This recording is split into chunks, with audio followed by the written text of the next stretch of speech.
warahmatullahi wabarakatuh. Hai teman-teman. Jadi hari ini ikutin aku yuk mempelajari 12 bab penting dalam mata pelajaran Bahasa dan Sastra Indonesia MI atau SD. Kedua belas bab ini saling berkaitan dan sangat penting untuk kehidupan sehari-hari. Yuk kita mulai dari yang paling dasar.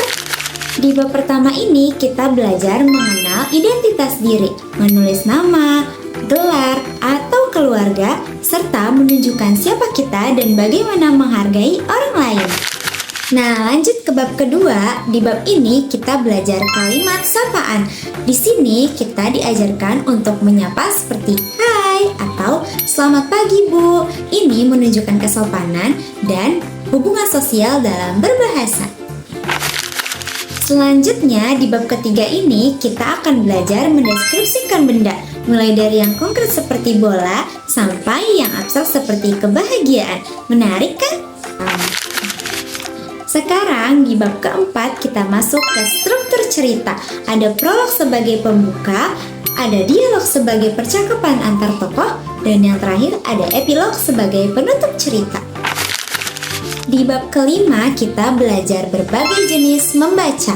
Misalnya seperti membaca intensif untuk pemahaman lebih dalam, yang kedua membaca ekstensif seperti membaca sekilas, dan yang ketiga membaca petunjuk untuk tindakan.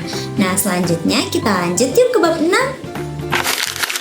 Nah, di dalam bab 6 ini khusus untuk belajar membaca puisi dan teks. Membaca puisi memerlukan ekspresi dan penghayatan, sedangkan teks prosa memerlukan pemahaman isi.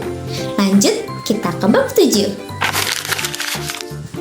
Di bab ke-7 kita belajar menulis tegak bersambung. Ini melatih kerapian, keteraturan, dan motorik halus saat menulis. Lanjut, kita ke bab 8. Ada apa ya di bab 8? Di bab ke-8 kita belajar membuat ringkasan, mulai dari ambil inti bacaan lalu tulis ulang secara singkat tapi tanpa mengubah maknanya ya. Lanjut, kita ke bab 9. Ada apa ya di bab ke-9? Yuk ikutin terus. Lanjut ke bab 9. Di sini kita belajar mengenai parafrasa, yaitu menyampaikan kembali isi teks dengan kata-kata sendiri. Ini penting banget loh untuk melatih pemahaman. Lanjut kita ke bab 10 yuk, dikit lagi lah. Di bab ke-10 kita belajar mengenai perbedaan surat resmi dan surat pribadi. Surat resmi biasanya menggunakan bahasa yang lebih baku dan strukturnya lengkap, sedangkan surat pribadi itu lebih santai ya. Yuk kita lanjut ke bab 11. Ada apa ya di bab 11? Di bab 11 ini kita belajar mengisi formulir dan membuat kwitansi. Formulir berisi data, sedangkan kwitansi yaitu bukti pembayaran. Keduanya harus rapi dan akurat. Selanjutnya kita masuk ke bab terakhir, yaitu bab 12. Akhirnya kita sampai juga di bab 12. Di bab 12 ini kita belajar berpidato, susun pembuka, isi, penutup. Nah, pidato ini bisa untuk memberikan semangat, ajakan, atau informasi. Setelah menyimak penjelasan tadi, sekarang waktunya kuis cepat. Coba kalian bisa jawab nggak? Pertanyaan pertama, apa perbedaan surat resmi dan surat pribadi? Pertanyaan kedua, apa pengertian parafrasa?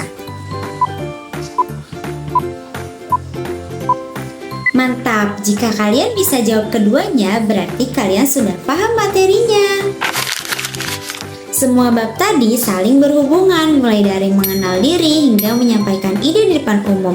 Terus belajar karena bahasa merupakan kunci untuk berpikir, berkarya, dan bersosialisasi. Sampai jumpa di video berikutnya. Wassalamualaikum warahmatullahi wabarakatuh.